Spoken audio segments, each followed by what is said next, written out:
The cameras had barely stopped rolling when chaos struck in Puerto Rico. Fans are still reeling from what just went down between Rasheeda, Kirk, and Jasmine. Reports claim that what began as a quiet getaway turned into a full-blown scandal after an anonymous insider leaked footage of Kirk's alleged secret villa hidden deep in the hills overlooking San Juan. The shocking part, Jasmine was seen arriving there days before Rasheeda even knew it existed. The moment the clip surfaced online, social media exploded. Within minutes, Kirk villa scandal was trending across every platform. The video showed Jasmine stepping out of a white SUV, holding what looked like Kirk's favorite chain, while someone in the background shouted, "Turn the cameras off." Fans immediately connected the dots. If the rumors were true, Kirk had been hiding an entire villa in Jasmine's name, fully furnished, private, and far from Atlanta's spotlight. Sources close to the couple revealed that Rasheeda found out through her own team while shooting a new business segment for Frost Bistro. One assistant reportedly whispered something into her ear.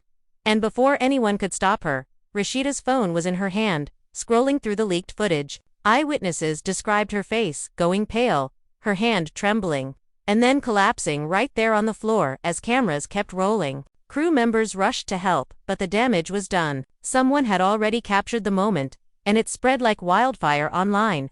Fans were torn between disbelief and outrage. Some defended Rasheeda, saying she'd finally reached her breaking point. Others accused Kirk of repeating history and betraying her all over again. Jasmine, on the other hand, was spotted at a beachfront cafe just hours later, visibly shaken but silent. When paparazzi asked if she was staying at Kirk's villa, she simply turned her head and muttered, "You'll see soon enough." That single line sent speculation spiraling into overdrive. What's worse, insiders now claim that Kirk had purchased the villa months ago under a separate company name, supposedly for business retreats. But recent drone shots showed heart-shaped flower arrangements by the pool and 2 wine glasses left on the balcony. The internet wasted no time dubbing it the love nest. As this scandal unravels, emotions are running high in Atlanta and Puerto Rico alike. Rasheeda's friends have flown in to check on her, while Jasmine has gone off the grid. Kirk hasn't made a statement yet, but fans believe he's hiding somewhere on the island, waiting for the storm to pass. But here's the question burning through every comment section right now.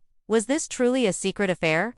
Or just another setup for a shocking season twist? Whatever the truth is, one thing's certain: Rasheeda's collapse wasn't just physical. It was the breaking point of a story years in the making, and the world just witnessed it unfold in real time. The night air in Puerto Rico was heavy, warm, and still when Rasheeda's phone started buzzing nonstop. She had been sitting by the balcony of her hotel suite, scrolling through messages from fans, when her screen suddenly flooded with links, screenshots, and voice notes. Every message carried the same subject: Kirk's secret villa. At first, she laughed it off. She thought it was another baseless rumor cooked up by blogs desperate for clicks. But when one of her closest friends sent her a video clip, grainy, shaky, yet unmistakably real, her laughter stopped cold. In that video, Kirk's unmistakable voice could be heard saying, "Nah, keep it low-key. Jasmine doesn't want this out." Her fingers froze. Her eyes blinked twice, as if trying to reject what she'd just heard. She turned up the volume, her heart racing. And then she saw Jasmine standing at the doorway of a luxurious villa wrapped in tropical greenery, the ocean glimmering behind her. Jasmine was laughing softly, adjusting her hair, wearing a silk robe that looked expensive enough to belong in a fashion campaign. Kirk's hand appeared briefly in the corner of the frame, holding the same gold bracelet Rasheeda had gifted him last year on his birthday.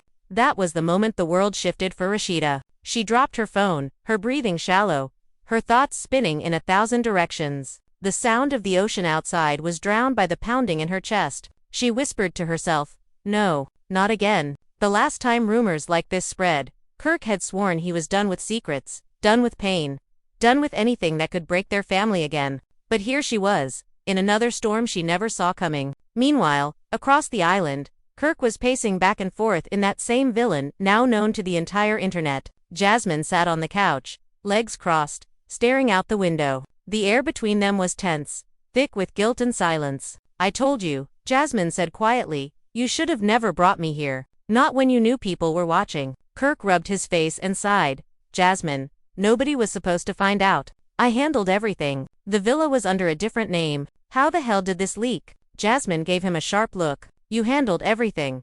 Really? Then why is Rasheeda fainting on set right now? Why is everyone tagging me like I'm some homewrecker again?" Kirk didn't answer. He picked up his phone, staring at the hundreds of missed calls and messages piling in from production.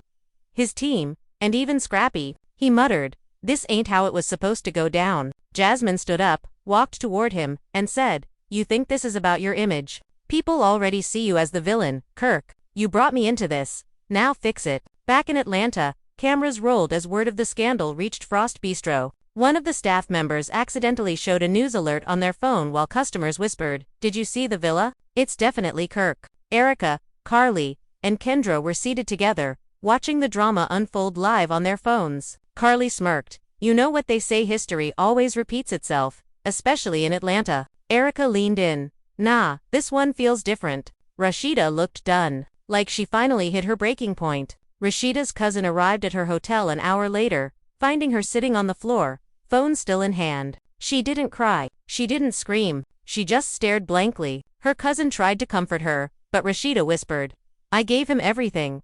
Everything. And he gave Jasmine a villa." By morning, paparazzi were everywhere. The Puerto Rican sun rose over chaos. Drones hovered over the villa, capturing images of Kirk's car, Jasmine's slippers by the pool, and what looked like a champagne bottle left uncorked on the balcony. Hashtags like #KirkVillaScandal and #RASHEEDA deserves better trended worldwide. Fans filled the comments with heartbreak and furiousism, urging Rasheeda to leave for good. Others demanding Jasmine stay away from married men. But deep down, Rasheeda didn't want sympathy. She wanted answers. She called Kirk. No response. She texted him once, then twice. Nothing. Finally, after the third call, he picked up. "Rash, please let me explain," he started, his voice shaking. Rasheeda cut him off. "Explain what?" "That you've got Jasmine in a villa you bought behind my back." Kirk hesitated. "It's not like that, baby, it's business." She laughed bitterly. "Business? You think I'm stupid? A villa with rose petals, champagne, and Jasmine's robe hanging on the chair. That's business. Listen." Kirk tried to speak calmly. "You don't know the full story. Then tell me," she yelled. "Because the world already has their version. And right now, I don't even know who you are anymore." Kirk stayed silent for a few seconds before saying, "It was supposed to be a music video setup. I rented it under a company name. Jasmine was there for filming." Rasheeda's voice cracked. "And you couldn't tell me that. You couldn't even warn me before it went public." Kirk's tone softened. "I wanted to, but things moved fast. Production kept it quiet. I didn't know they'd twist it." Rasheeda's eyes filled with tears. "No. You didn't want to tell me because you knew what it looked like. You knew how it would hurt me." He sighed. "Rash, I swear to you, it's not what it looks like." "Then why were you there last week, Kirk? Why did the receipts show your card paying for Jasmine's flight?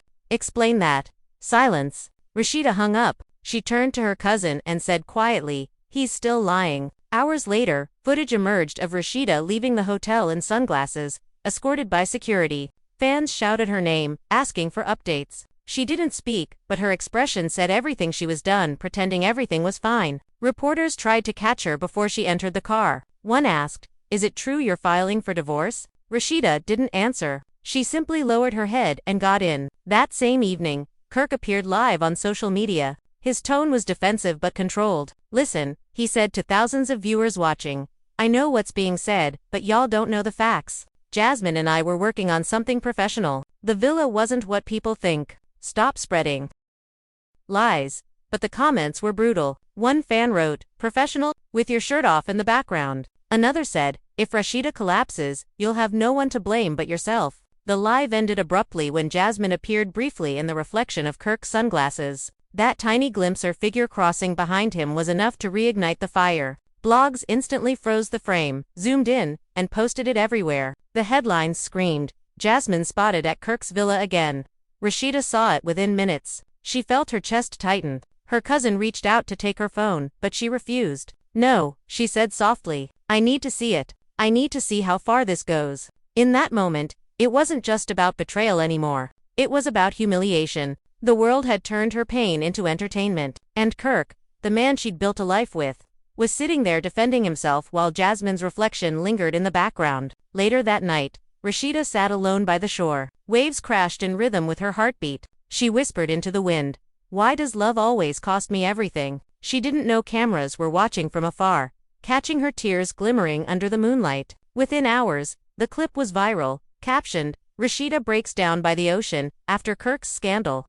Back at the villa, Jasmine stared at her phone, scrolling through hate comments. "They're dragging me again," she said bitterly. Kirk looked frustrated. "You think I'm not getting dragged to We both look bad right now." Jasmine rolled her eyes. "Except I don't have a wife on national TV crying over me." The tension between them grew heavier by the minute. Kirk snapped, "You don't get it. I love Rasheeda. She's my wife. This whatever this is wasn't supposed to happen." Jasmine stood up, glaring at him.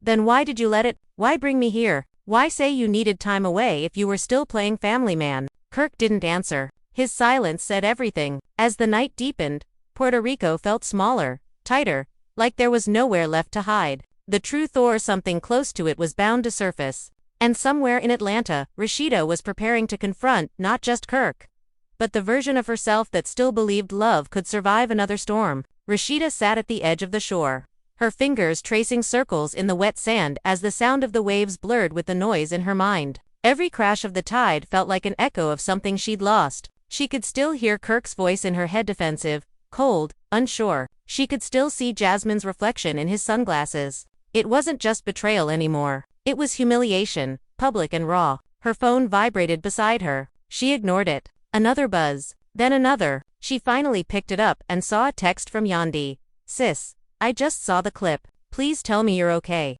Rasheeda stared at the screen for a long time before typing back. "I don't even know what okay feels like anymore." Meanwhile, in the villa, Jasmine couldn't sleep. She kept pacing from one end of the room to the other, muttering under her breath. Kirk sat slumped on the couch, scrolling through his phone. Producers had already started reaching out to him, begging him to issue a statement before the network decided to intervene. "We can't have this narrative spinning out of control," one of them warned. "If Rasheeda pulls out of filming, the season falls apart." Kirk threw his phone onto the table and rubbed his temples. "This isn't just about TV," he muttered. Jasmine shot him a look. "Then what is it about, Kirk? Because if you really cared about Rasheeda, you wouldn't have brought me here." He looked up, frustration flashing in his eyes. "You think I planned for this? You think I wanted to get caught up again? I was trying to handle business. The villa was for a new project, and you were supposed to be part of it. Now it's blown into something else." Jasmine crossed her arms. "Don't put this on me. You didn't care when I told you the cameras would find us. You said,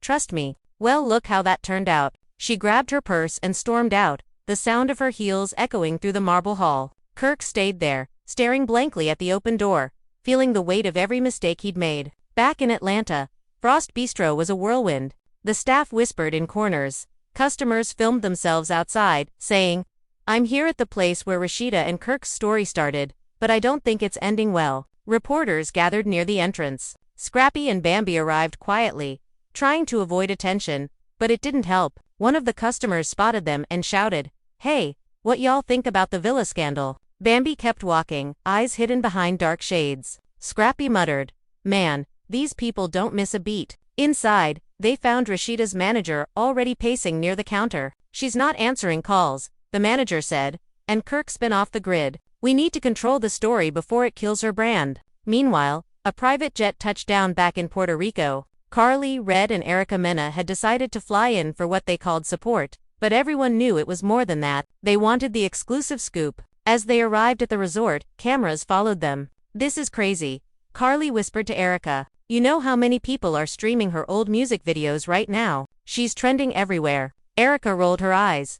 "This ain't about streams, Carly. That woman is heartbroken. I know what that looks like. I've lived it." The two entered the hotel lobby, only to see a crowd gathered near the elevators. Rasheeda was coming down, surrounded by two security guards, her face blank and unreadable. Carly tried to call out, "Rasheeda, wait," but she didn't stop. She walked straight through the flashing lights and cameras, her head high even as her heart broke. Later that afternoon, Jasmine checked out of the villa and moved to another hotel under a fake name. She told the front desk not to connect any calls to her room. She shut the blinds, sank onto the bed, and scrolled through social media. Her name was everywhere. Hashtags like #TeamRasheeda and #JasmineExposed flooded the internet. She threw her phone onto the pillow and whispered, "They act like I'm the only one at fault." Her eyes welled up, but she quickly wiped them. There was a knock on the door. She froze. Another knock, firmer this time. She walked slowly to the door and peeked through the peephole.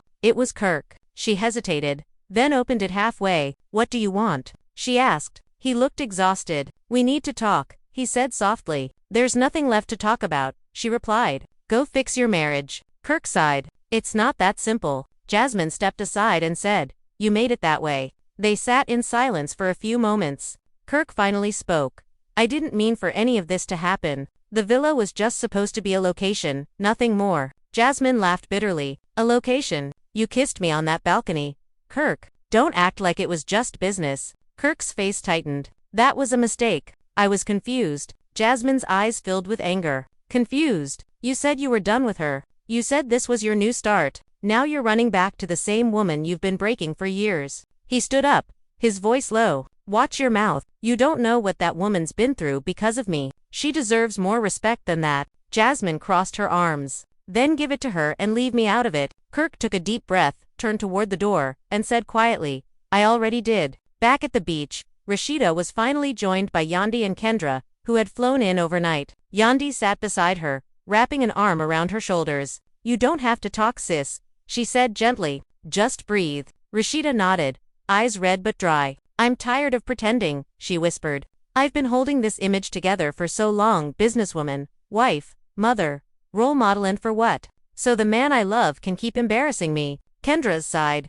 You don't owe anyone strength right now. It's okay to fall apart. Rasheeda turned to her. But that's the problem. Every time I fall, people turn it into a storyline. Yandi looked at her.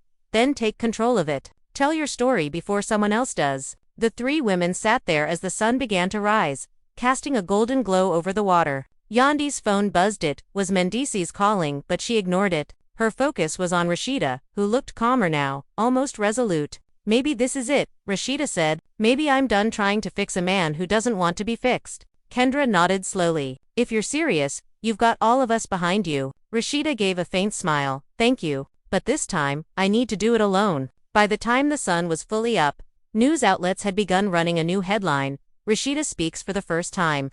Her short interview with a local reporter aired on live TV.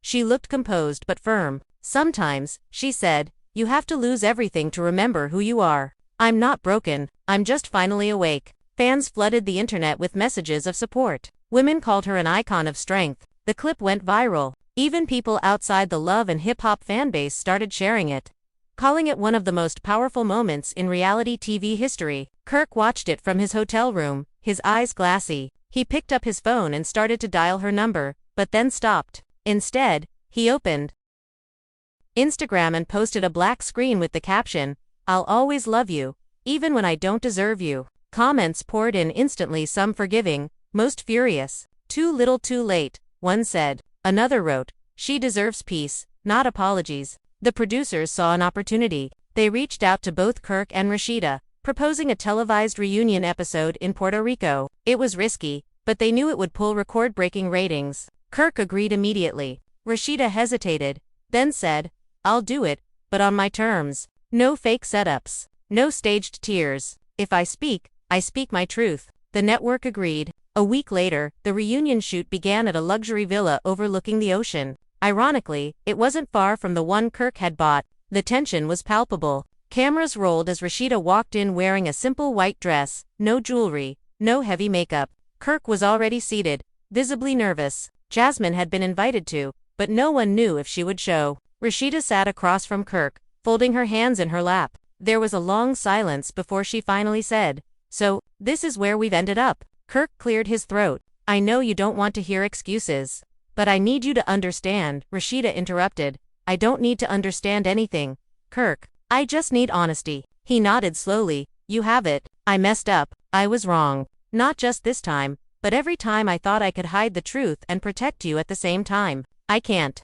Rasheeda stared at him for a moment, then said softly, Do you even know what you've taken from me? The peace, the trust, the respect. I built you up when nobody believed in you, and you paid me back with humiliation. Kirk's voice trembled. I know, and I hate myself for it. She shook her head. No, you don't, because if you did, you'd have stopped hurting me a long time ago. The director whispered to the cameraman to keep rolling. The emotion in the room was too raw to interrupt. Kirk leaned forward. I never stopped loving you, Rash. Rasheeda looked at him, eyes glistening. Love isn't enough anymore. There was another silence. Even the crew looked uneasy. Finally, Kirk stood up and said, Then what do you want me to do? She whispered, Let me go. Kirk's face crumpled. He nodded, turned away, and walked out. Cameras followed him as he left the set, wiping his face. Rasheeda sat still, taking a deep breath, her voice barely audible as she said, "It's over." Outside, Jasmine arrived moments later. Producers rushed to her,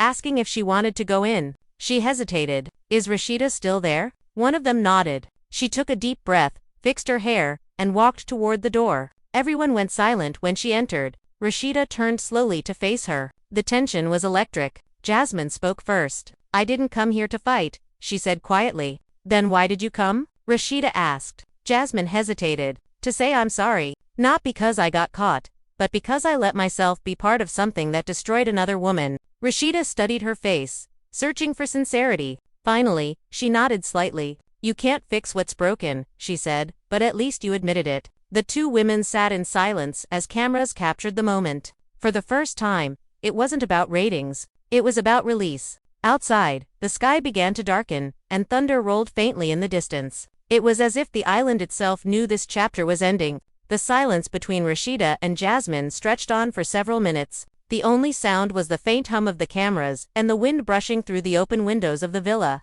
Jasmine looked down at her hands, twisting her ring nervously. "You probably hate me," she said finally. Rasheeda didn't answer right away. Her voice, when it came, was soft but steady. "Hate's easy. I've done that before. What I feel now is heavier. It's disappointment. In him, in you, in myself for believing any of it could still be real." Jasmine nodded slowly, her eyes glistening. "I get it, and I don't expect forgiveness. I just want you to know, I never set out to ruin anything. I thought he was done with you. I believed what he told me." Rasheeda's jaw tightened. "That's what they all say, Jasmine. They always think he's done. But Kirk never finishes anything, he just leaves chaos behind." She took a deep breath, brushing a strand of hair from her face. "But this time, I'm not cleaning it up." Jasmine looked at her with something close to admiration. "You're stronger than I thought." Rasheeda gave a faint, tired smile. "I had to be. Strength was never a choice for me." Outside, thunder rolled again. Closer this time. Production assistants whispered about the storm approaching,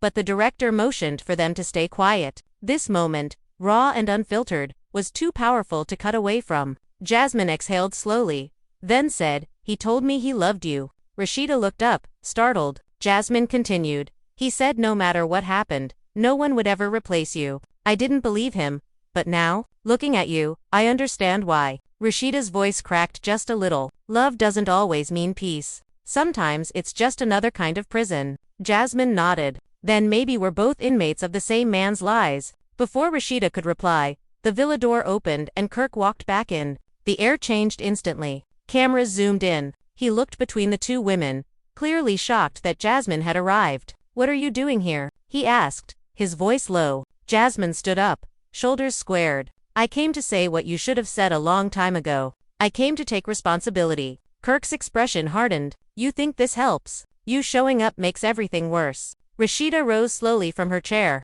"No, Kirk. It makes it real. For once, people will see the truth and..." He turned to her, pleading, "Rash, please, not like this. Not in front of everyone." She laughed bitterly. "In front of everyone? That's how you lived your whole lie, Kirk. Cameras, secrets, fake smiles, all for the show. Now let them watch you deal with the wreckage." He took a step closer, lowering his voice. "You're angry, and you have every right to be, but you know I never stopped loving you." Rasheeda looked at him with tired eyes. "You keep saying that like it's supposed to fix everything. Love isn't a bandage, Kirk. It's supposed to be the reason we don't keep bleeding." The room went quiet again. Jasmine crossed her arms, her tone sharp now. "You told me the same thing, Kirk. You told me you loved me too." Kirk turned, frustration bubbling up. "Stop twisting it. I was trying to figure out my life, and I made mistakes." Rasheeda raised her voice. "Mistakes? A villa, Jasmine, lies to production, lies to your family. That's not a mistake.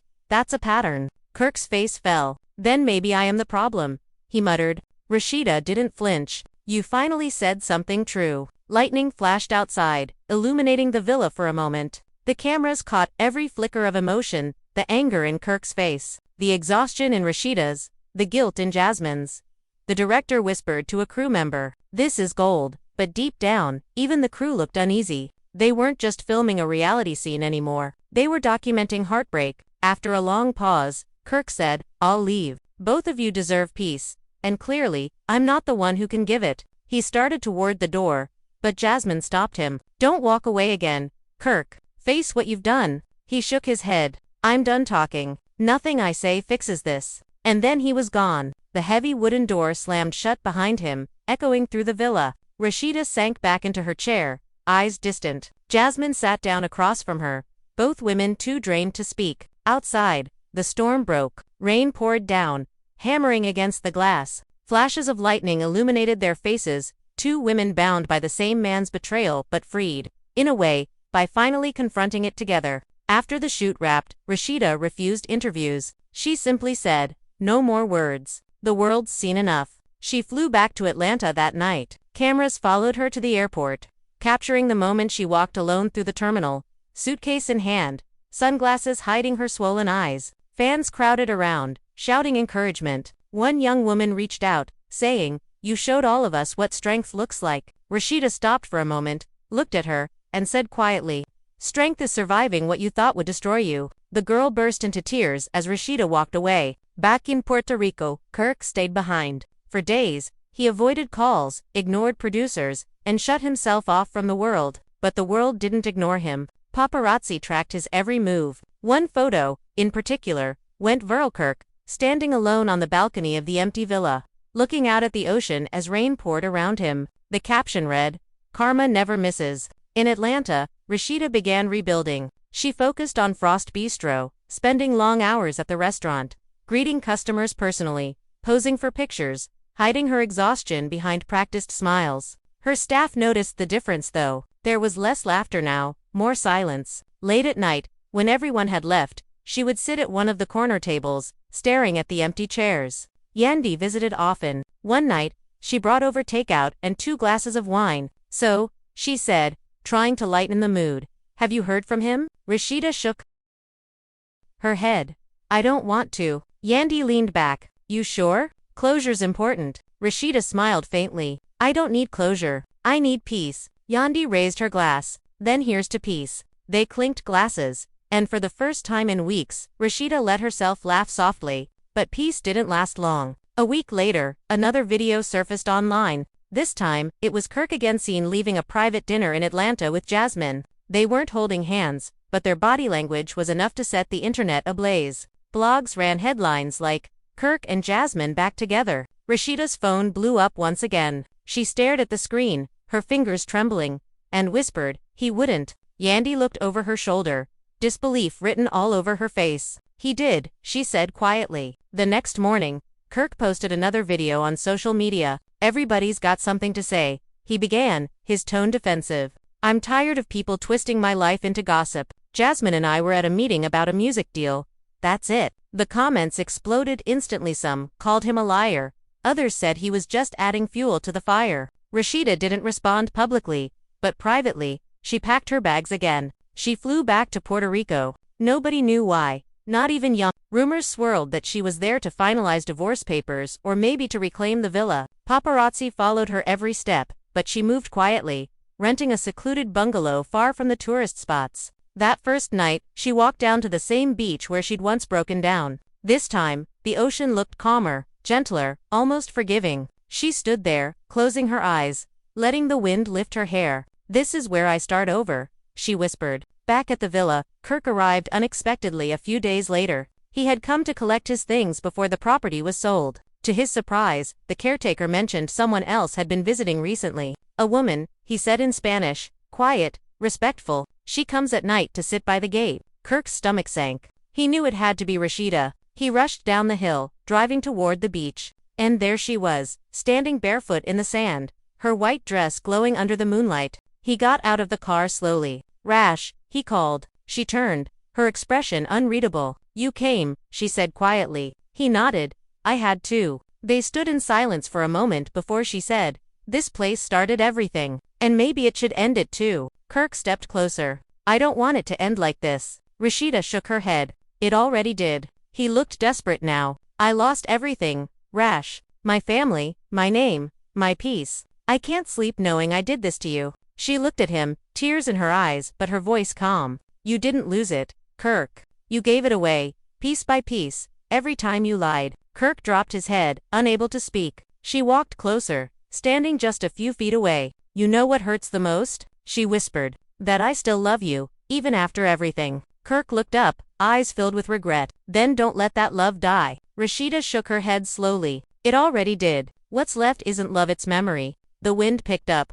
waves crashing harder now. Kirk's voice broke. "So this is really goodbye?" Rasheeda nodded. "Goodbye, Kirk." She turned away, walking back toward the lights of her bungalow. Kirk watched her go until she disappeared from sight. He stood there for a long time, the sound of the ocean drowning everything else. The next morning, news outlets reported that Rasheeda had officially filed for separation. Fans flooded her social media with messages of support and heartbreak. "You did the right thing," one comment read. "He didn't deserve your grace," said another. Kirk, on the other hand, stayed silent. Jasmine left the island quietly, vanishing from public view. Weeks passed, life moved on, but the story refused to die. Interviews, podcast debates, and reaction videos kept the drama alive. Rasheeda handled it with dignity, never attacking anyone, never raising her voice. Instead, she posted a short message on her Instagram. "Forgiveness isn't for them. It's for me." The post went viral again, but this time, it wasn't about scandal, it was about healing. By the time the new season of Love and Hip Hop began filming,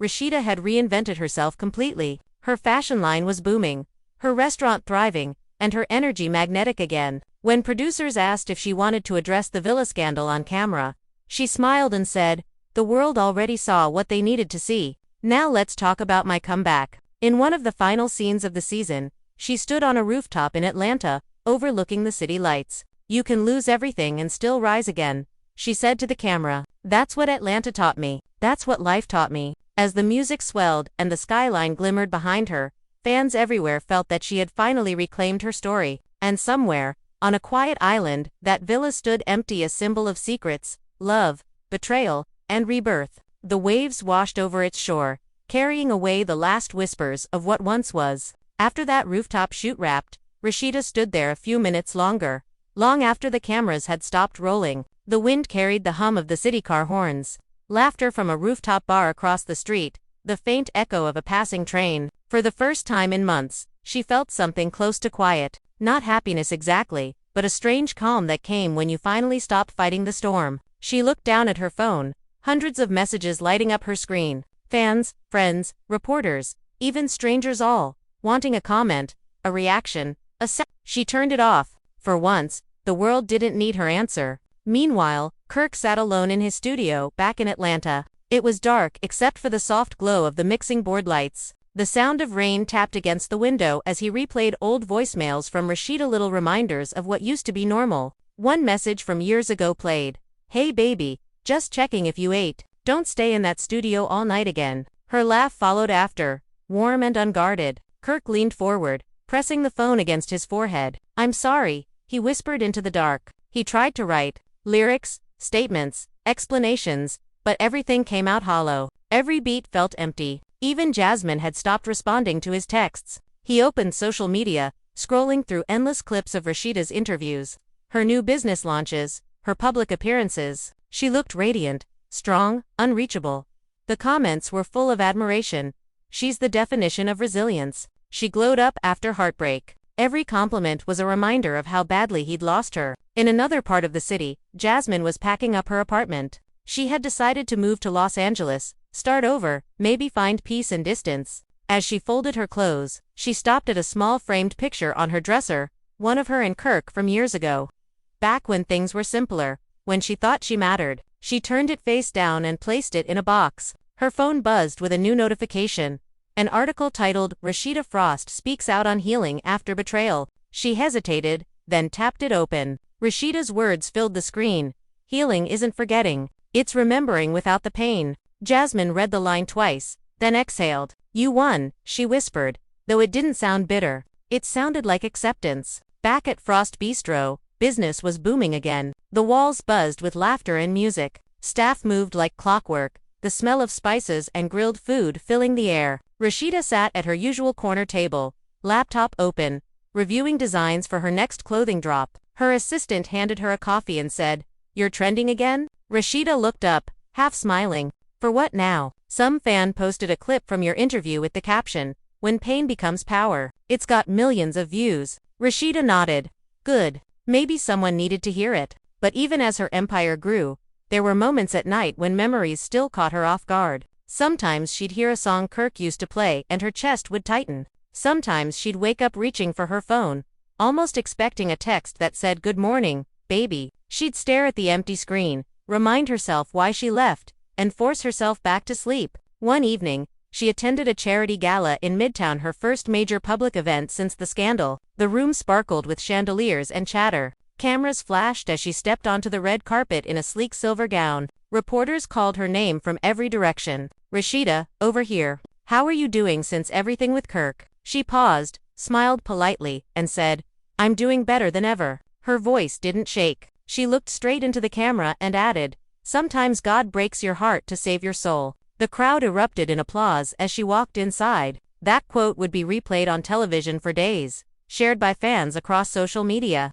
turned into art, captions, and even tattoos. Her strength had become a movement, but behind the glitz, Kirk watched it all unfold from home. He saw the interviews, the headlines, the celebrations. Every time she smiled on screen, he felt another piece of guilt tighten inside him. He'd stopped going out, stopped performing. The studio that once felt like his sanctuary now felt like a cell. Scrappy stopped by one night, trying to lift his spirits. "Bro, you gotta move forward," he said, settling into a chair. "Sitting in the dark ain't gone fix nothin'." Kirk looked up, tired. "How you move forward when you broke the best thing you ever had?" Scrappy shrugged. "You don't fix it, you just learn to live with the echo." Kirk nodded slowly. "The echo's loud, man." Weeks passed. Atlanta's summer heat returned, thick and unrelenting. The city moved on, but the ghost of the villa scandal still lingered in whispers, in memes, in podcast debates about loyalty and forgiveness. Then one day, something unexpected happened.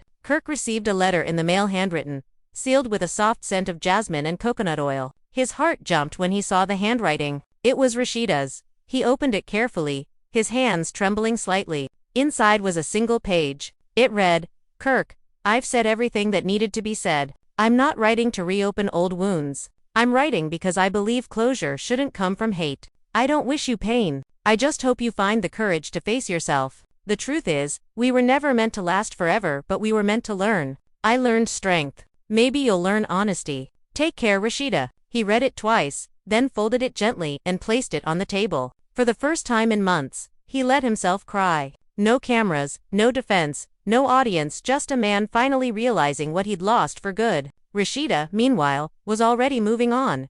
She had signed a new brand partnership, expanded her store, and even started a mentorship program for young women in business. Every step she took seemed lighter now. During a podcast appearance, the host asked, "If Kirk were watching right now, what would you say to him?" She smiled faintly. "Thank you, because every heartbreak he gave me built the woman you're talking to today." The audience applauded. The next day, Kirk listened to that clip on his phone. He smiled sadly, whispering, "You always did know how to turn pain into gold." He picked up his guitar and started strumming softly, humming an old melody they once wrote together. It was the first time he'd played in months. Somehow, the music didn't hurt anymore, it felt like closure. Months passed, seasons changed, and the scandal that once dominated every headline began to fade. But the story didn't end with bitterness. At the reunion special that aired later that year, the producers played a final unseen clip footage of Rasheeda walking along the Puerto Rican beach one last time, her voice narrating softly, "We all have places that break us,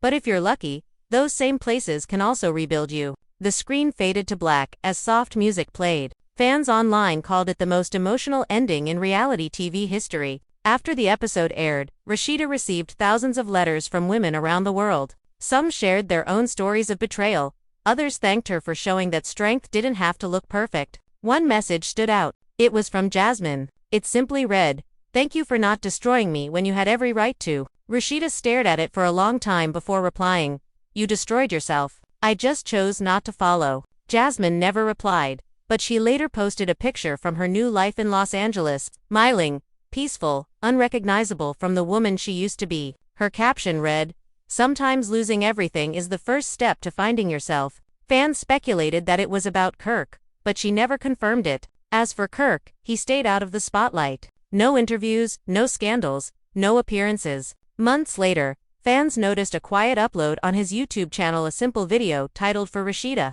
It showed him sitting in the studio, playing a soft, wordless guitar piece. In the background, a photo of him and Rasheeda flashed briefly, then faded into the ocean waves. The comments were flooded with mixed emotions: anger, forgiveness, nostalgia. The top comment read, "You can feel the regret in every note." Rasheeda saw it late one night. She watched in silence, tears welling but not falling. When the video ended, she closed her laptop and whispered, "Goodbye, Kirk." The next morning, she woke to sunlight streaming through the blinds. For once, the air felt light. She went outside, coffee in hand, watching the city below. Somewhere, church bells rang. She smiled quietly to herself and said, "New chapter." And just like that, life continued. She opened a new boutique, hired more staff, expanded her brand to Puerto Rico, ironically near the same place that once held her pain. When she visited for the opening, fans cheered her name, holding signs that read "Queen Energy" and "The Comeback Queen." She laughed, waved, and said to the crowd,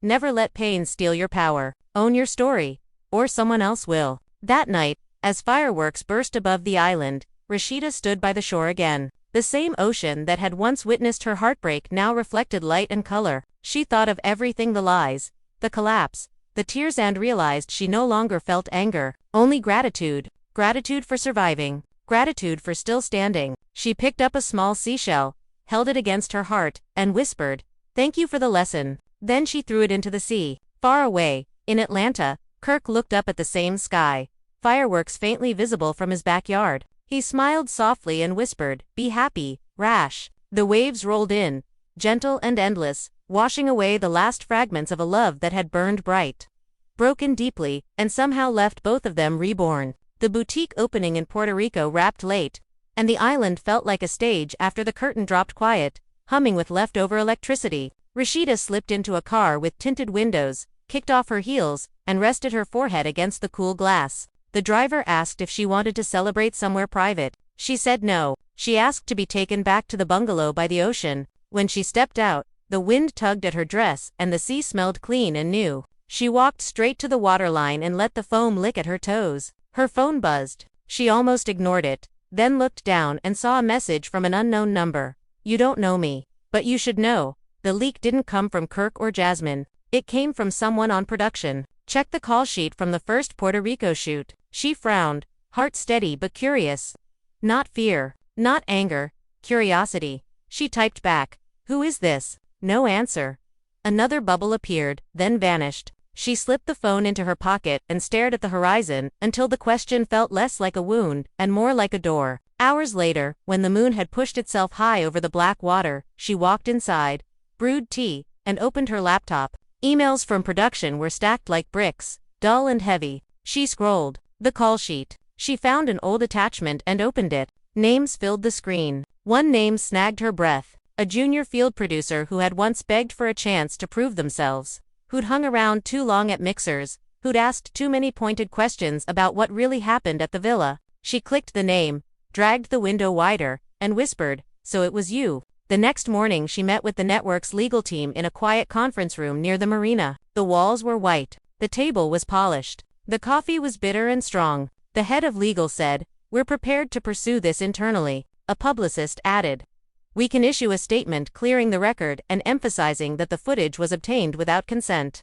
Rasheeda listened, fingers laced, face calm. "No," she said finally. "No spectacle. Not this time." The publicist blinked. "You don't want control of the narrative." "I already have it," she said. "I'm still standing." "That's the narrative." The room fell quiet, then respectful, like everyone had been holding a breath they didn't realize belonged to her. That afternoon she visited the villa one last time. Not the secret one, hers now. The new partnership property on the other side of the island. Glass and stone cradled by hibiscus and palm. A contractor was walking the grounds with a clipboard, talking about pergolas and pergolas again, as if saying the word twice could build one faster. She smiled, signed a form, and tugged open the sliding door to the main deck. The ocean unrolled like silk. She placed her palm on the rail and said, "We're going to film here, but it'll be joy this time." The contractor nodded as if he'd heard a blueprint. In Atlanta, Kirk sat across from a mediator in a small paneled office. No cameras. No lights. Just two chairs and a table that had probably seen every kind of goodbye. The mediator spoke in a measured voice about property and schedules and documents that would make a future livable. Kirk nodded at the right places and signed where he needed to. When it was done, he walked outside into a flat gray afternoon that smelled like rain and asphalt. He pulled out his phone and typed, "I hope you're okay." He didn't send it. He watched the blue cursor blink and then he deleted the words and slipped the phone into his pocket. A bird landed on the top of a stop sign and shook itself, sending droplets everywhere. The light turned green and he crossed, hands in his pockets, moving like a man who had decided to learn the smallest version of peace. Jasmine, in Los Angeles, woke early for the first time in weeks. She made coffee, opened the window, and let the marine layer roll in, soft and cool. She had an interview Latura, small docuseries, gig about rebuilding after public scandal. Not the loud work, not the glossy work, but work that let her look into a lens and tell a story without making someone else bleed. She practiced lines, then stopped, because practiced lines sounded like lies. She stood in the mirror and said, "I took a shortcut to love and ended up lost. That's it? That's the truth." The mirror didn't flinch. She exhaled and picked up her bag. The rumor cycle, always hungry, started grinding again when a gossip page claimed a mystery reconciliation was brewing. They posted a photo of a woman in a white dress on a Puerto Rican balcony, blurred and stolen, and wrote a caption dripping with certainty. Sources say she took him back. The comments turned into a small war of confetti and knives. Fans begged, warned, demanded. The page posted a second slide, a grainy silhouette of a man by the surf. "Is it Kirk?" the page asked. It wasn't. It was a local fisherman pulling a net as the sun rose. But confusion fed clicks, and clicks fed narrative, and narrative tried to feed on Rasheeda again. This time, it starved. She took a single photo from the deck at dawn, the sky faint and gentle, and posted it without her face. No filters, no blur, no music. The caption was 6 words. "I chose me." The rest quieted. The post gathered millions of likes in hours. The usual noise think pieces, reaction videos, breakdowns of what 6 words really meant fired up anyway. But something had shifted. Fans didn't chew at her life like before. They said congrats, proud of you, keep building. The loudest voices were the ones that asked for nothing. One evening in Atlanta, a small, private music night, unfurled in a warehouse. No flyer, no wristbands. Just a text passed hand to hand among people who loved the bones of a song. Kirk was there, cap low, guitar on his knee. He waited until the room got quiet, until someone at the back turned their phone face down. He played the piece he'd written and uploaded without words. Then he added words. Not names, not confessions, just the geography of regret, the topography of learning. When he finished, there was a hush, then a steady ripple of applause. Someone near the speaker said softly, "There you go." He smiled, almost startled, and nodded his thanks. Outside, the air had cooled. He looked up at the slice of moon and, for a second, didn't feel chased by it. The network offered Rasheeda a new format. Less chaos, more build. The pilot idea came from a single sentence she said in a meeting. "Repair looks better than revenge on camera." The show would follow entrepreneurs rebuilding after public losses, teaching them to launch, scale, and keep their names steady in storms. No ambushes, no surprise cameos, just work and the faces people make when hope fits again. She agreed with one condition: Final Cut lives with me. They said yes. Paperwork flew. Crews booked tickets. A room full of young producers looked at a whiteboard and saw a different way to do the thing that had raised them. The day before principal filming, she went back to Frost Bistro and checked the corners like a captain on a deck she loved. She tasted sauces, tightened a loose screw on a banquette with a quarter from her pocket, moved a vase 2 inches to the left, then smiled because 2 inches had always mattered here. The staff clapped when she gathered them near the pass. "We've been through so much," she said, voice even. "But this place fed me when I forgot to eat. Thank you for keeping my chair warm." A cook wiped his eyes with the back of his hand and pretended it was a stray onion. The quiet whistle of the past returned once more a week later. Not cruel this time, not greedy. A courier arrived at the boutique with a small package wrapped in plain paper. Inside was the gold bracelet she had given Kirk years ago. The one that had flashed at the edge of a leaked frame, and then lived in headlines as if it were evidence. On top lay a note in careful handwriting. "Belongs to its original light." She held it in her palm, the metal warm from travel. She didn't put it on. She placed it in a velvet pouch and set it in a drawer with things that proved she could love well. News broke that the junior field producer had been dismissed. The statement was narrow and bloodless, as statements tend to be. The blogs tried to twist it into a fresh feast, but nothing caught. The center had moved. The audience had learned a new game: watch a woman build and clap on the beats. Months later, Film day on the island felt like a homecoming. The camera crew arrived just before sunrise. A makeup artist dabbed a little dewy glow on her cheekbones and then laughed because the humidity would give them the rest. She walked the new villa with a mic clipped to her dress and said, "This is where we teach the pivot." A young designer told her how a backer pulled out after a personal scandal dragged their name. Rasheeda listened, eyes steady, and answered, "Names heal slower than numbers. So we build both." The designer nodded, shoulders dropping in that way people do when they realize the hand on their back is real. Across the water, in a small cafe that played boleros too early and too loud, Kirk sipped coffee and read a paperback a friend had pressed on him. Nobody recognized him. It felt like a gift he hadn't known to ask for. He finished his cup, left a tip a little too big, and walked toward the shore. A vendor called out, trying to sell him a hat. He smiled and said, "I'm good," and meant it for the first time in a long time. Jasmine filmed her docuseries interview in a room with white curtains and a single plant that refused to behave. She told her story without ornament. The producer looked surprised when she didn't aim a dart at anyone's face. "No villains?" he asked after they cut. "Not this time," she said, picking at a thread on her jeans. "I'm tired." The producer considered that and then nodded, like a man who had just remembered something about his own life. When the first episode of Rasheeda's new show aired, the island looked different on television. Not like a secret, not like a scandal, not like a trap. Like a place where hard things could end and bright things could begin. Fans live tweeted with heart emojis and business tips. Someone joked that the villain this season was late shipping time. Someone else said, "Same." The ratings were huge. Not violent, not accident huge. Earned huge.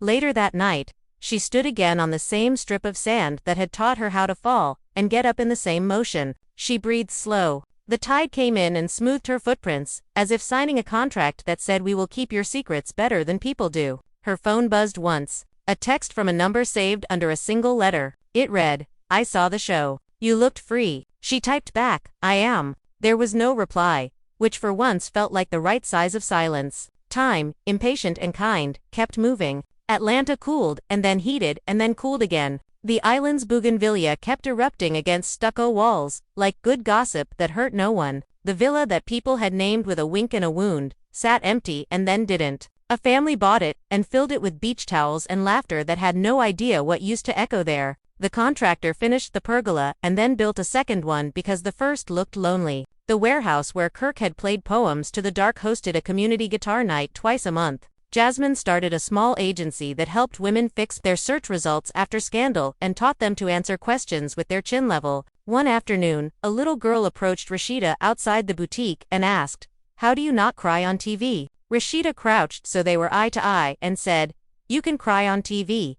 You can cry anywhere. Just don't let crying be the only thing you do." The girl nodded and said okay, in that fierce way kids promised the future. That evening, the city opened its mouth and sang. Traffic and music, and arguments and reconciliations, and the hiss of bus doors and the click of a boutique lock at closing. Rasheeda turned off the lights, stood in the quiet, and felt the exact weight of the key in her hand. She pressed it into her palm, then slipped it into a small dish near the register. The bracelet in the velvet pouch, she took it out, looked at it one last time, then tucked it into a charity box for a women's shelter fundraiser. It would be auctioned, loved, repurposed, washed clean by use. The past didn't need polishing. It needed purpose. On a flight back to Puerto Rico for episode 3, she dozed with a blanket around her shoulders and woke to the soft clink of ice in glasses. The flight attendant smiled and said, "You're the woman from the show." She nodded, sleep-heavy. The attendant added, almost shy, "I left someone who hurt me. Your episode gave me the push."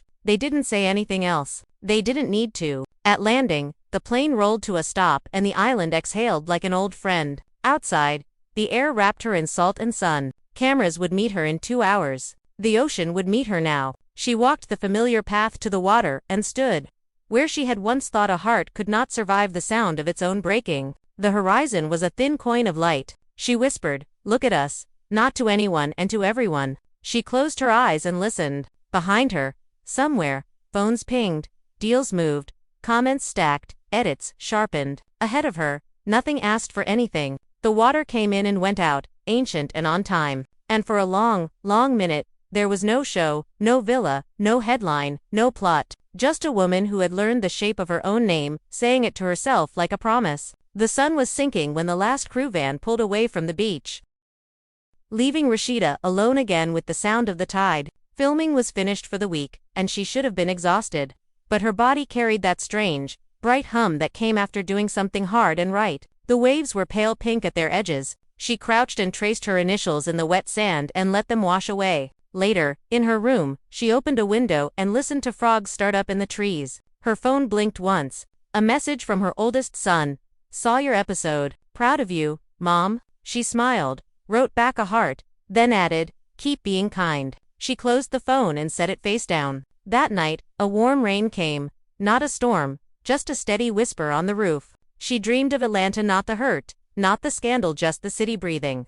Streetlights flicking across car hoods. The sound of someone locking up Frost Bistro. She woke before dawn, barefoot, walked outside, and watched the clouds lift from the water like curtains. She whispered to the quiet, still here, and the island answered with wind. The months that followed were the easiest kind of busy. The show kept growing. Guests came from everywhere. She filmed with a baker who'd lost his shop to fire, a designer who rebuilt after bankruptcy, a mother launching a foundation for girls who wanted to code. The stories were simple, strong. People cried less on this show. People built. And every time someone finished telling a story, Rasheeda felt the same small click inside her chest, the one that meant she was where she was supposed to be. One afternoon, between shoots, a producer handed her an envelope. Fan mail, he said. She opened it, expecting another thank you card. Instead, there was a photo of a guitar on a stool, lit by a single lamp. Beneath it, a note in familiar handwriting.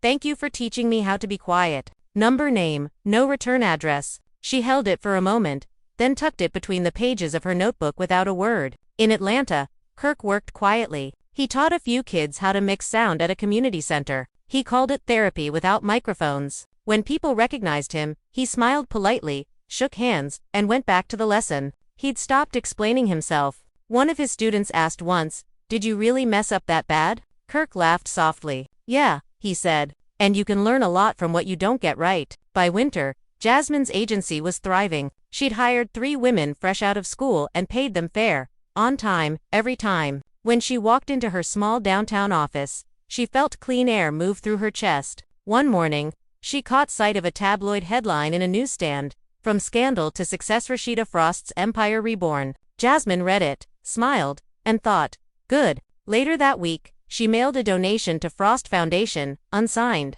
Spring came back to Atlanta like a long exhale. The dogwoods bloomed early. Frost Bistro hung fairy lights along the patio again. The first night they switched them on, the place filled with laughter and the smell of garlic and basil. Rasheeda moved through the tables, greeting people, then stopped when she heard music drifting from a street corner, a man playing an acoustic guitar, fingers gentle, tune simple. She stepped outside and watched for a while. It wasn't Kirk. She knew that instantly. But the melody had a small, familiar turn at the end, like something remembered. She dropped a bill into the open case and said, "Keep playing." The next morning she called her editor and said, "For the finale, let's do something different. No sets.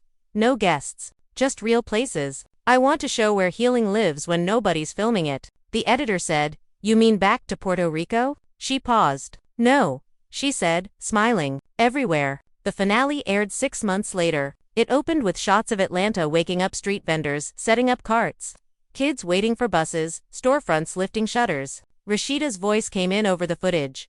"We chase endings like they'll explain us. But sometimes the story keeps going quietly. And that's the good part." The episode moved through clips of people she'd helped, faces older, calmer, laughing. Then it cut to her walking through Frost Bistro, turning the lights off at closing time. The last line was simple. "Whatever you build, make sure it can stand in silence." When the credits rolled, social media went quiet for once. People didn't argue. They just shared the episode with words like peace, real. Finally, a week later, Rasheeda stood again by the ocean. She had come back to rest, not to film. The sky was clear. She walked until the surf reached her knees and laughed when a wave splashed high enough to wet her hair. She whispered a small prayer, not for love or fame or forgiveness, but gratitude. Gratitude for breath, for light, for time. On another shore, Kirk sat with his students, showing them how to layer sound. He played a few chords, smiled, and said, "You hear that space between the notes? That's where the truth lives."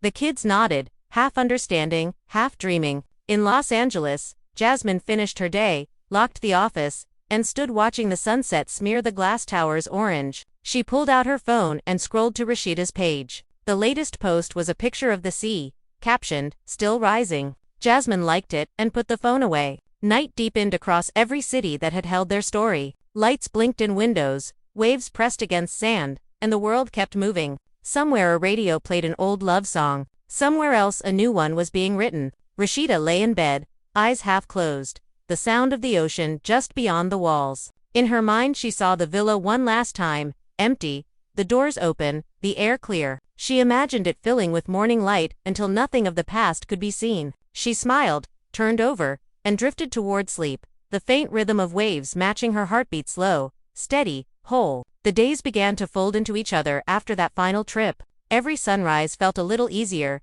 and every evening carried the soft fatigue of good work done. The cameras had been stored, the crew scattered to new projects, but something of that quiet rhythm stayed with Rasheeda. She rose before dawn most mornings, brewed coffee, and walked to the water with a notebook under her arm. She didn't plan much anymore. She just wrote small lines about what she noticed: the color of the sky, the sound of boats heading out, the way the air changed right before it rained. Sometimes she thought about how much time had been spent explaining, defending, correcting. She felt almost embarrassed at the years she'd given to noise. Now silence was the prize. She realized how little people actually needed to see in order to know someone was living well. They could sense it in the stillness between posts, in the calm of a voice that no longer chased the next reaction. The show kept running without scandal. A second season was approved, and the network stopped pushing for surprise twists. Audiences seemed to like seeing people mend. They liked watching things grow instead of burn. Sponsors came quietly, respectfully. Rasheeda set up scholarships for small business owners who couldn't get loans. She spent afternoons visiting them, walking through their shops, tasting their food, trying on their clothes, learning the details that television often missed. She would smile and say, "This is the real footage." One afternoon she stopped by a bakery run by a woman named Tonya, who'd lost everything in a flood. Tonya showed her a photo of the wrecked storefront and said, "You said once that failure is just the season before bloom. I wrote that on my wall." Rasheeda laughed softly. "I didn't know anyone listened that close." Tonya smiled.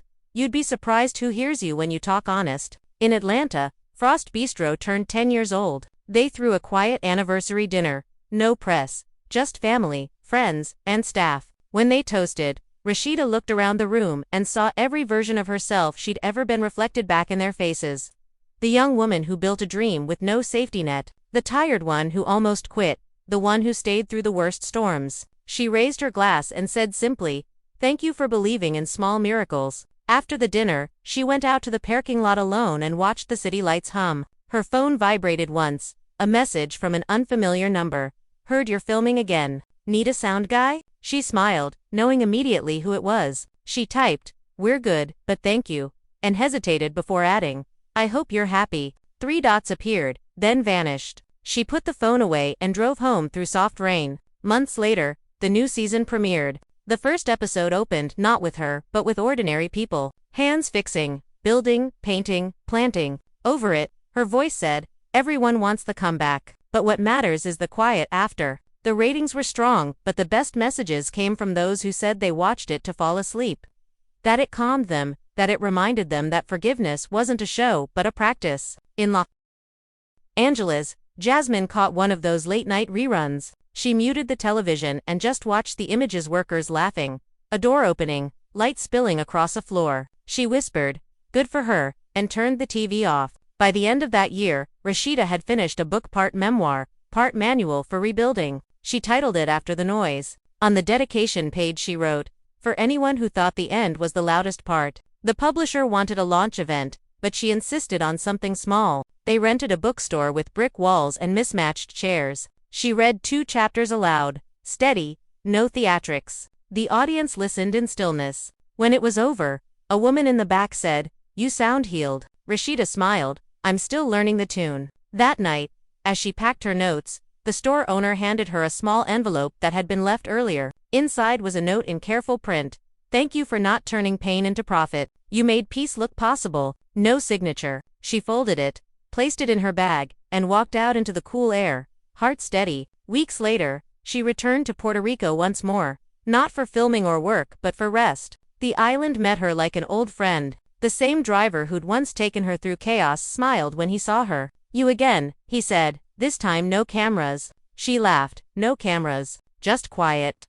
He nodded. Quiet's good medicine. She stayed for 2 weeks, reading, swimming, walking. The villa from the past had been sold, remodeled, painted a soft coral color. New owners, a family with 3 children, filled it with life. She passed by once unseen, and smiled when she heard laughter spilling from the patio. The ghosts had moved on. One evening she met an old fisherman who remembered her from the early days of filming. They sat on overturned buckets by the shore while he mended a net. People still talk about that story, he said. They come here and ask where it all happened. She chuckled. And what do you tell them? He grinned. I tell them the ocean took it. She looked at the horizon, eyes soft. Good, she said. That's where it belongs. Back home, life folded into a pattern of normal days. Mornings at the gym, meetings, family dinners. Sometimes she'd drive alone just to listen to the city. The streetlights seemed gentler now, the billboards quieter. Once, a radio host was discussing her show and called it a miracle made from mess.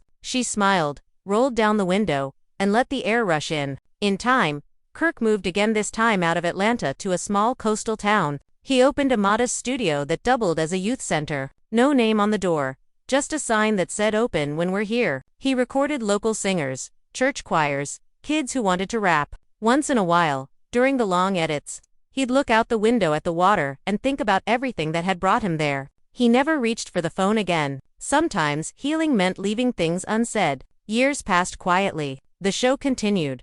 The book found its readers. Frost Bistro became a landmark. Rasheeda aged gracefully into the next phase of her life. Less makeup, more wisdom, a deeper laugh. When interviewers asked about the scandal, she waved it off with a smile. That was a lifetime ago, she'd say. People change, even the broken ones. And maybe that was the truest ending. Not a reunion, not revenge, not the endless echo of what once burned. Just growth, steady and unphotographed. On her last trip to Puerto Rico, she left early one morning to walk the beach alone before her flight. The sea was calm, the sand cool. She stopped halfway down the shore, picked up a shell, and held it to her ear. The ocean's pulse murmured inside it, endless and patient. She whispered, "Thank you," and set it back down. Then she turned toward the waiting sun, the sound of waves fading behind her, the horizon wide open ahead. The airport was still half asleep when she arrived. She moved quietly through security. No entourage, no makeup crew, no attention drawn. A few travelers looked twice, whispering her name under their breath, but she only nodded politely. The woman at the counter smiled when she handed over her ticket. Puerto Rico again, she asked. Rasheeda laughed softly. Last time for a while. The agent handed her the boarding pass and said, "Well, you leave the place brighter every time you come." On the plane, she sat by the window, watching the runway lights smear into gold as the jet began to roll. She pressed her palm to the glass and murmured a line she'd once written in her notebook. "Every departure is proof that you survived arrival." The engines roared, and the island shrank beneath her until it was only color. Atlanta greeted her with a cool wind and the scent of pine. Frost Bistro reopened after a short renovation, walls painted a softer tone. A mural across the back reading, "You can start again here." The grand reopening wasn't televised. She wanted it that way. Family, close friends, the team who'd stayed through every wave. They laughed, toasted, and remembered. Halfway through the night, the band started playing a slow song, an old one Kirk had once written. The room quieted. Rasheeda didn't stop it. She swayed slightly, eyes closed, lips parted in a small smile that wasn't pain, just memory finding its proper shelf. When the song ended, the room filled again with chatter, and she felt light. Later, sitting alone by the window, she pulled out a pen and wrote another line on a napkin. Closure isn't silence, it's harmony. She folded it, slipped it into her bag, and watched the rain outside beat on the glass until it looked like starlight. The next morning she visited her mother's grave for the first time in months. She brought fresh lilies, brushed the dust from the headstone, and spoke softly. "You'd laugh if you saw how far I came. I think you'd say I finally stopped making everything so loud." A wind moved through the trees, gentle, like an answer. That afternoon, she went to a small radio station downtown. The host was an old friend, running a late-night segment called The Long Road Home. They talked for an hour, no script, no filters. He asked, "After everything, what does peace sound like to you?" She thought for a moment and said, "Like a door closing quietly on a house that's finally clean." The station kept the interview raw, no cuts. By morning, it was everywhere. People replayed it not because it was sensational, but but because it felt human. Elsewhere, Kirk heard it too. He was driving back from a youth center event, the radio on low. He listened to her voice, calm and steady, older somehow but lighter. He smiled and said to no one, "That's the sound I remember." At a red light, he turned off the radio and sat in silence for a full minute before driving on. Jasmine, across the country, caught the same interview through a podcast replay. She sat at her kitchen counter, a cup of tea cooling beside her, and listened without bitterness. When it ended, she whispered, "She made it." She opened her laptop and donated again to the Foundation Anonymous, as always. The following months moved like calm water. Rasheeda's days filled with steady work, new designs, meetings, mentoring sessions. Her evenings belonged to quiet things, dinner with her sons, a walk around the block, the low hum of music in the background. Some nights she'd scroll through her early photos and barely recognize the woman in them, the bright lights, the exhaustion hidden behind practiced smiles. She closed those memories and whispered, "Thank you for getting me here." The new season of her show focused entirely on community stories. There were no celebrities, no shock value, just people trying, and somehow, that was enough. One episode featured a local seamstress who'd survived a fire. As they filmed, the woman said, "You were my reminder that you can still be soft after burning." Rasheeda reached over, took her hand, and said, "That's what we're all learning." The episode aired and trended for a week, not because it was scandalous, but because people were tired of noise. The comments were filled with gratitude. Finally, something kind, someone wrote. Months later, on her birthday, she received a single bouquet at her doorstep. White lilies, simple ribbon, no card. She smiled because she didn't need one. She placed them in a vase on her desk, next to her old notebook. When she finally sat to write again, it wasn't for an interview, a camera, or a post. It was for herself. She wrote, "We thought the story was about betrayal, but it was always about endurance. About how love changes shape, how forgiveness teaches you to breathe, and how the sea remembers even what we try to forget." She closed the notebook and felt no ache, just stillness. Later that week, she visited Frost Bistro after closing. The lights were dim, the chairs stacked, the smell of lemon cleaner hanging in the air. She walked to the center of the room, looked around, and whispered, "You did good." It wasn't pride or vanity, it was acknowledgement. Outside, the city pulsed quietly. A car passed, music low, and she caught the faintest sound of guitar, soft, unhurried, familiar. She smiled, not needing to see who it was. She turned toward the street, hands in her pockets, and kept walking until the sound faded behind her. The night air wrapped around her shoulders, like peace. She stopped once to look up at the sky, 1,000 small lights watching her, and she whispered, "Thank you, universe, for not giving up on me." And in that moment, simple, unfilmed, unseen, the story that had begun in scandal ended in grace. The morning light spilled across the floor of her room in long, soft stripes. She lay there for a while before moving.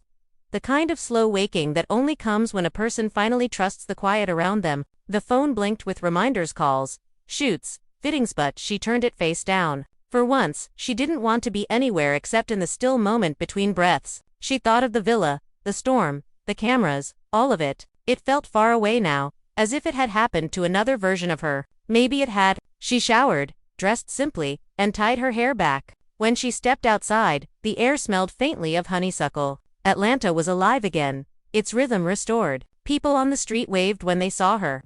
Not because of the scandal that once haunted headlines, but because she had become something different, a symbol of survival that didn't look bitter. She stopped by, carried the lessons of every heartbreak, every loss, every person who thought I couldn't rise again. Turns out, you don't need a perfect story, you just need the courage to keep rewriting it. The applause was long, rising and falling like a tide. She blinked back tears, smiled, and added quietly, "And to anyone watching who thinks it's too late, it's not." Later that night, as the crowd mingled, she stepped outside for air. The sky was deep blue, city lights glinting below. A journalist approached her softly, voice careful. "You've become a symbol for resilience. If you could tell the woman you were back then, anything, what would it be?" Rasheeda thought for a moment, eyes lifting toward the skyline. "I'd tell her that peace was always waiting. She just had to stop running from it." The journalist nodded, lowered his recorder, and said, "That's the headline." She laughed gently. "No, that's the ending."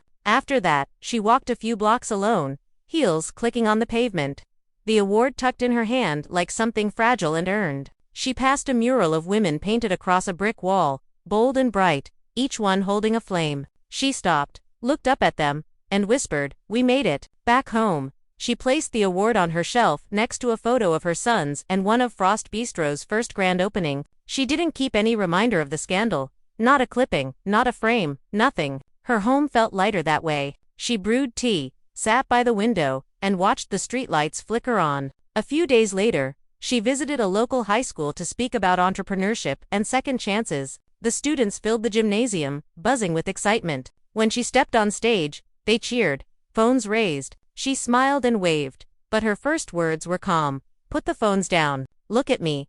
I want you to hear this with your hearts, not your screens." They obeyed, lowering their devices. She spoke about fear, mistakes, rebuilding, about how the world could love you one day and laugh at you the next, but how neither should define you. She said, "Life's gonna test your strength in ways that don't feel fair. But every time it does, remember you don't have to shout to survive. Sometimes survival is the quiet decision to wake up and try again." When she finished, the students stood and clapped, but she didn't wait for applause. She walked off stage smiling, the kind of smile that came from finally being in control of her own volume. As the months passed, her life kept its soft rhythm. Interviews, travel, laughter, peace. Once, while flying home, she looked out the window and saw the faint curve of the Caribbean far below. Somewhere under those clouds was the island that had broken and rebuilt her. She closed her eyes, whispered a silent prayer for it, and rested her head against the glass. Years later, the story of the villa became a footnote in pop culture lesson, a meme, an urban legend. Younger fans barely remembered the details. What they remembered was the comeback. Documentaries called it the evolution of grace. One evening while watching one of those specials, Rasheeda smiled at the footage of her younger self and said aloud, "You did all right, girl." In that moment, the circle closed completely. The pain had been recycled into purpose, the noise replaced with calm. She stood, turned off the TV, and stepped onto her balcony. The city stretched below her like a heartbeat. She lifted her chin, breathed deep, and said quietly to the night, "Story over." And for once, the world didn't answer with applause, it answered with silence. The good kind, the earned kind, the kind that meant she had finally reached peace. You've seen the journey, the rise, the fall, and the rebirth that no one thought possible. From the heartbreak in Puerto Rico to the quiet strength back in Atlanta, Rasheeda proved what grace looks like when the whole world is watching. But before you scroll away, before this story fades into the next headline, take a second and really think about what it means.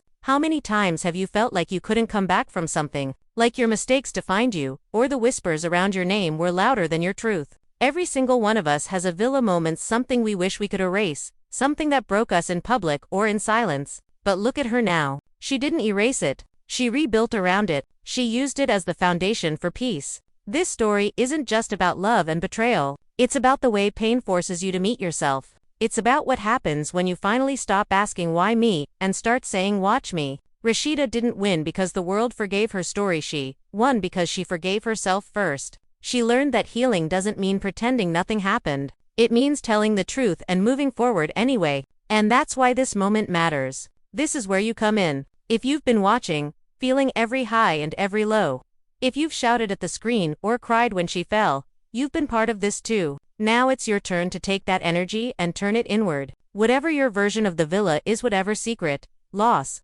or disappointment tried to silence you at, today be the day you write your own comeback. You don't need cameras. You don't need approval. You just need to start. The way Rasheeda did, one breath at a time. So here's what I want you to do. Hit that like button if you've ever had to rebuild yourself from scratch. Drop a comment and tell us what part of her story hit you the hardest. Was it the moment she fell? Or the moment she decided falling wasn't the end? Share your truth below.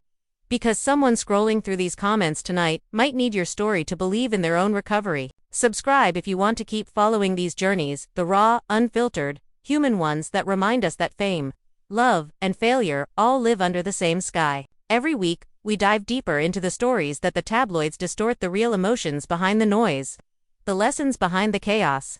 And if you've made it this far into the video, that means you feel something right now. Don't let it pass. Pause for a second. Breathe. Maybe close your eyes. Picture the version of yourself that survived every lie, every heartbreak, every rumor that tried to bury you. That person deserves peace. And you can give it to them, starting today. Because at the end of the day, this isn't just Rasheeda's story. It's a mirror for anyone who's ever been hurt, humiliated, or misunderstood. It's proof that even when love collapses, dignity doesn't have to. It's proof that no matter how public your pain becomes, your healing can still be private and powerful. Remember the scene in Puerto Rico, the collapse? The silence? The storm? Remember the villa, the drone footage, the headlines? All that noise was temporary. The peace that came after, permanent. And that's the part people forget to talk about. They remember the scandal. They forget the recovery. They remember the fall. They forget the standing back up. You can choose what part of your story people remember. And it starts with what you do next. So if you're ready to stop letting your past define you, if you're ready to step into your own quiet strength, click that subscribe button right now. Turn on notifications so you don't miss the next episode, because this story may have ended, but the lessons are just beginning. And if you've ever been on the other side of betrayal, if you've watched someone you loved become a stranger, then you already know what it means to forgive without forgetting. Let this be your reminder. Forgiveness is freedom. Not for them, but for you. It's how you walk out of your own storm and into peace. In the comments below, tell me one thing you've learned from watching this journey. Tell me what you're ready to let go of. Tell me who you're ready to become. Because somewhere, someone's reading your words, waiting for permission to heal too. Give them that permission. And if you're new here, welcome to the channel where we don't just talk about drama, we talk about what it teaches us. From love and hip-hop Atlanta to real-life lessons about power, resilience, and redemption. We're not chasing gossip. We're chasing growth. This is your space, your community, your reminder that you can start over as many times as it takes. And to the fans who've stayed through it all, from the leaked villa footage to the redemption arc to the quiet rebuilds, thank you. Every view, every comment, every late-night binge of our stories keeps this channel alive. But more than that, it keeps hope alive for people who think they've run out of chances. Because as long as someone's still watching, someone's still learning. And as long as someone's still learning, nobody's truly lost. So one last time before we fade out. Before the outro music hits, take a deep breath and say it with me. I am allowed to begin again. Say it out loud if you can. Feel it in your chest. That's the sound of peace replacing pain. Rasheeda's story started with collapse but ended in calm. Yours can too. The difference between breaking and becoming is just one choice. The choice to keep going. So click like if you felt that. Subscribe for more stories that remind you you're not alone. And share this video with someone who needs to remember that no scandal, no heartbreak, no mistake is stronger than self-forgiveness. This isn't goodbye. It's just the end of one chapter and the start of another. Until next time, stay kind, stay grounded, and keep rewriting your story. Because if Rasheeda could rise from the wreckage, so can you. Thank you for watching, thank you for believing, and thank you for being part of this journey. Now take that strength and go build your peace.